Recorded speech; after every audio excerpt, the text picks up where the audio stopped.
Why is Ibrahim Traoré constantly under attack? Is there a hidden agenda behind every move against him? Traoré for the very first time has made Africans question, who benefits from these attacks on African leaders and who is pulling the strings behind the scenes? Traoré's vision for African independence threatens global elites in ways we can't even imagine. But what is so dangerous about his leadership that these forces are willing to go to any lengths to destabilize him? Let's find out.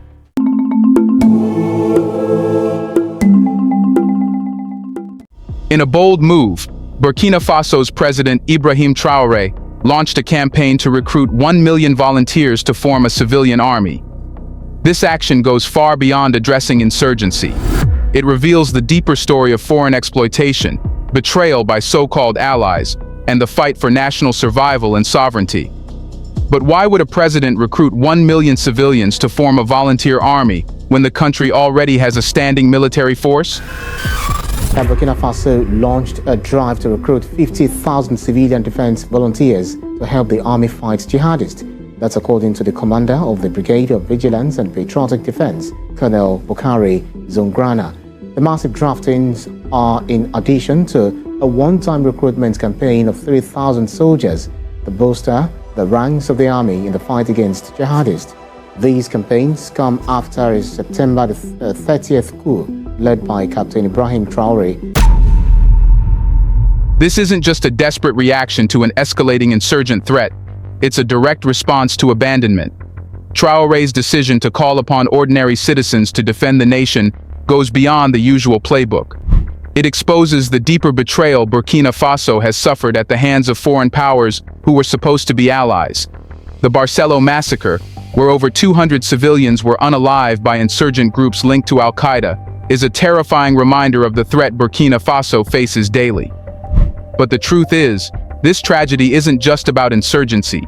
It's about how Burkina Faso has been systematically left to fend for itself by the very countries that claim to support its fight against extremism. Foreign powers continue to profit from Burkina Faso's gold and mineral wealth while providing virtually no military support. Not even a single Kalashnikov cartridge has been provided to help Burkina Faso defend itself. How does a country expect to protect itself against well-armed insurgent groups when its so-called allies refuse to send even basic arms? But Traoré has had enough. His call for a civilian army is more than just a military necessity. It's a statement of defiance. He's telling the world that Burkina Faso will no longer rely on empty promises from Western powers. If the world won't help, Burkina Faso will help itself. This is about taking back control of the country's destiny. Traoré understands the long history of foreign exploitation in Africa, where colonial powers have always preferred African nations to remain weak and dependent, and where a strong, self-sufficient Africa is seen as a threat to the global status quo. The decision to mobilize civilians isn't without risk. There are valid concerns about whether a hastily assembled force of volunteers can stand up to well-trained, well-funded insurgent groups. Questions about training, leadership, and resources loom large. Will these civilians be given proper arms and training, or will they be left as cannon fodder in a dangerous conflict? Traoré's gamble isn't just a reaction to insurgency, it's part of a larger, long-term vision. He knows that the will of the people to defend their land can be stronger than the best-trained army. This isn't about creating a conventional military force. It's about tapping into the collective strength of the people. Traoré's civilian army is as much a symbol of resistance as it is a practical defense force. The West, however, is undoubtedly defense with discomfort. Traoré's decision to mobilize civilians challenges the narrative of African dependency, where Western powers dictate the terms of African security. Traoré is turning that narrative on its head, and in doing so, he is positioning himself as not just a national leader, but a revolutionary figure within Africa's broader struggle for independence from foreign control. But an important question here is why the insurgency is not ending in Burkina Faso. Who is funding them? Here's a reminder to please like and share the video and subscribe to our channel to watch more videos on Black culture, history, civilization, and identity. Let's continue now. Insurgent groups have wreaked havoc across Burkina Faso and the wider Sahel region. But the real question isn't why these groups are attacking, it's who is funding them. Insurgent groups don't operate in a vacuum. They need money, weapons, and logistical support to function. So where is this support coming from? If you follow the money, the trail leads back to a network of foreign powers, black market financiers, and arms dealers who profit from destabilization. The chaos caused by these insurgent attacks creates opportunities for exploitation, particularly of Burkina Faso's vast mineral wealth. When a country is engulfed in conflict, it becomes easier for foreign interests to swoop in and plunder its resources without facing significant resistance from the government. Burkina Faso's gold and other minerals are a prime target for these forces. Insurgency in this context isn't just an act of extremism, it's a tool for economic control. By keeping Burkina Faso weak and divided, these foreign powers can ensure that the wealth of the country continues to flow out into their coffers with little benefit to the people of Burkina Faso. But this isn't just about illicit networks or shadowy arms dealers. There's a deeper level of complicity. Western governments that claim to support Burkina Faso's fight against insurgency are, in reality, part of the problem. By refusing to provide adequate military support, they are allowing the situation to spiral out of control. And let's not forget that some of these same governments have long-standing economic interests in Burkina Faso's resources. Take the mining sector, for example. Foreign corporations, many of them based in Europe and North America, have been exploiting Burkina Faso's gold for decades. While they rake in billions of dollars in profits, Burkina Faso remains one of the poorest countries in the world. It's no accident that these corporations thrive in a context of instability. The more distracted the government is by internal conflict, the easier it is for these companies to continue their extraction without interference. And then there's the issue of arms. Where do these insurgent groups get their weapons from?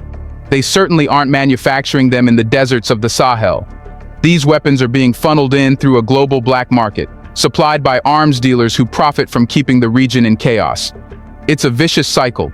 Cruelty begets more cruelty, and the only people who benefit are those who profit from the destabilization. What we're seeing in Burkina Faso isn't just a local conflict, it's part of a much larger game of global exploitation. The insurgent attacks are merely the visible symptoms of a deeper disease, a system of economic and political control designed to keep Africa weak, divided, and dependent. But how come Burkina Faso is dependent? Burkina Faso is rich in gold, uranium, and other minerals. Yet despite this wealth, the country remains mired in poverty. How is this possible? The answer lies in the systematic exploitation of Burkina Faso's resources by foreign corporations and governments. For decades, Burkina Faso has been locked into exploitative contracts that allow these foreign powers to extract its wealth while giving little back in return. Burkina Faso's gold mines are some of the most lucrative in Africa. Foreign companies have been granted long-term contracts that allow them to extract vast amounts of wealth while paying minimal taxes and royalties to the Burkinabe government. These companies are reaping massive profits, while the people of Burkina Faso see very little benefit. But this isn't just a case of unfair business deals. It's a form of modern-day colonialism. Foreign powers have always seen Africa as a source of raw materials to be exploited, and Burkina Faso is no exception. The system is rigged in favor of these foreign companies, who use their economic power to secure favorable contracts and ensure that the wealth they extract flows out of Burkina Faso and into their coffers. Traoré, however, is not willing to continue playing this game. In a bold move, he has threatened to revoke the mining licenses of companies that refuse to support Burkina Faso's defense efforts. This is a direct challenge to the global economic order. By taking control of its resources, Burkina Faso would not only reclaim its wealth, but it would also set a powerful precedent for other African nations. The implications of this move are enormous. If Traoré follows through, he could inspire other African leaders to do the same, breaking free from the cycle of exploitation that has kept the continent in poverty for so long. This could be the beginning of a new era in which African nations control their resources, build their economies, and create a future that benefits their people. But Traoré is playing a dangerous game. The powers that profit from Burkina Faso's resources will not give up their control easily. History has shown us what happens to African leaders who challenge foreign control over their country's wealth. Leaders like Patrice Lumumba, Thomas Sankara, and Muammar Gaddafi were all assassinated after daring to stand up to the forces of exploitation. Traoré is fully aware of the risks he's taking, but he appears determined to fight back. This isn't just about Burkina Faso, it's about the future of Africa. If Traoré succeeds, it could mark a turning point in Africa's long struggle for independence from foreign control. But if he fails, it could set the continent back even further, reinforcing the idea that Africa can never break free from the grip of foreign exploitation. Traoré's bold actions raise a critical question. Can Burkina Faso truly stand alone in the face of such powerful opposition? What are the risks, and is there a path forward for Burkina Faso to emerge victorious? This is the question that now looms over Traoré's ambitious plans. The answer is far from clear. Traoré's decision to mobilize a civilian army and take control of Burkina Faso's resources is a direct challenge to the international status quo. But standing alone in this fight won't be easy. The West, which has long benefited from the exploitation of Burkina Faso's resources, will not stand idly by while Traoré takes control. Economic sanctions, political isolation, and even covert efforts to destabilize his government are all on the table. The West has a long history of using these tools against African leaders who dare to challenge their interests. We've seen it before in countries like Zimbabwe, where economic sanctions were used to cripple the government and force it into submission. The same tactics could easily be deployed against Burkina Faso if Traoré continues to push his agenda of self-reliance. But Traoré isn't relying solely on his people. Like many African nations, Burkina Faso is beginning to look toward new global players for support. China, in particular, has shown a willingness to invest in African infrastructure and resources without the same strings attached to Western aid. Russia, too, has been increasingly involved in African geopolitics, offering military and economic support to countries that seek to break free from Western control. Could Burkina Faso forge new alliances with these rising global powers? It's possible. Some analysts believe that Burkina Faso's increasing closeness with non-Western powers is one of the reasons Traoré feels emboldened to take such bold steps. If Burkina Faso can secure the support of nations like China and Russia, it may be able to withstand the economic and political isolation that is sure to come from the West.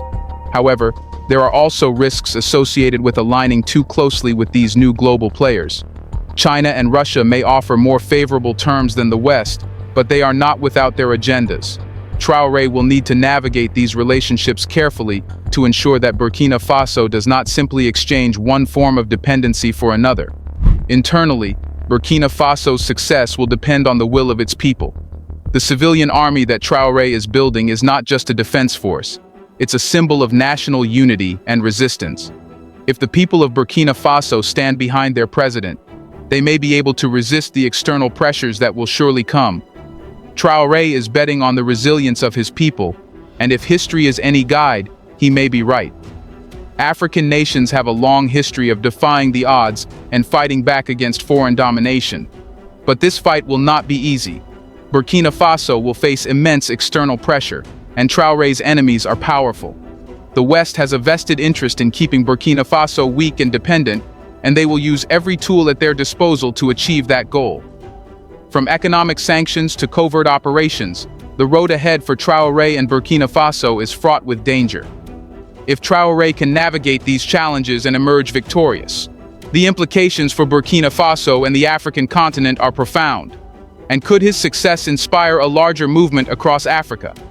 Traoré's fight is not just a national one, it's part of a larger struggle for African sovereignty and self-determination.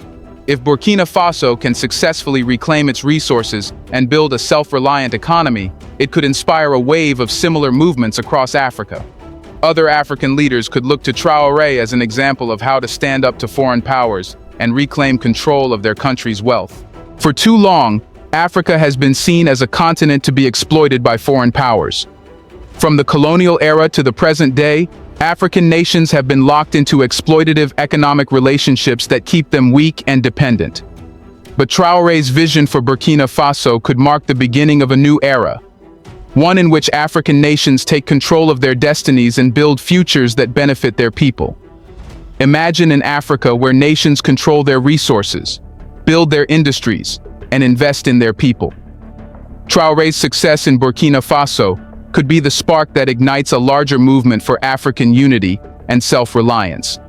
If other African nations follow Burkina Faso's lead, it could fundamentally alter the balance of power on the continent. But this vision won't be easy to achieve. Even if Burkina Faso succeeds in reclaiming its resources and building a self-reliant economy, the road ahead will be difficult. The country will need to rebuild its infrastructure, create jobs, and invest in education and healthcare to ensure that its people have the tools they need to succeed. Traoré will also need to ensure that the wealth generated from Burkina Faso's resources is used to benefit all of its people, not just a select few.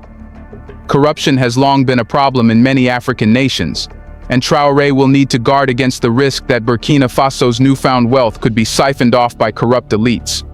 If Traoré can successfully navigate these challenges, Burkina Faso could emerge as a model for other African nations to follow.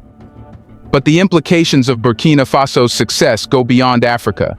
If Burkina Faso succeeds, it could shift the balance of power in the global economy. As more African nations reclaim control of their resources, Western powers that have long relied on Africa's wealth may find themselves losing influence on the continent. At the same time, new alliances could form between African nations and rising global powers like China and Russia. These alliances could reshape the global geopolitical landscape, creating a new era in which Africa plays a central role in global affairs. But all of this hinges on one question: can Traoré succeed? The road ahead is uncertain, and the challenges are immense. But if there's one thing that history has taught us, it's that Africa is a continent of resilience and defiance. Burkina Faso may be small, but its fight has the potential to reshape not just Africa, but the entire world. What happens if Traoré manages to reclaim Burkina Faso's wealth and establish a self-reliant, independent nation? Will the global powers allow him to succeed, or will they use every tool at their disposal to crush his resistance? Let us know in the comment section. Can a small, resource-rich nation like Burkina Faso withstand the political, economic, and military pressures that are sure to come? Do you want to watch more videos like this one? If so, subscribe to our channel and press the bell icon next to it. We have decided to bring videos on something nobody talks about: the Black culture, civilization, history, and evidence about how glorious Blacks have been. Thanks for watching, and until the next video, stay tuned.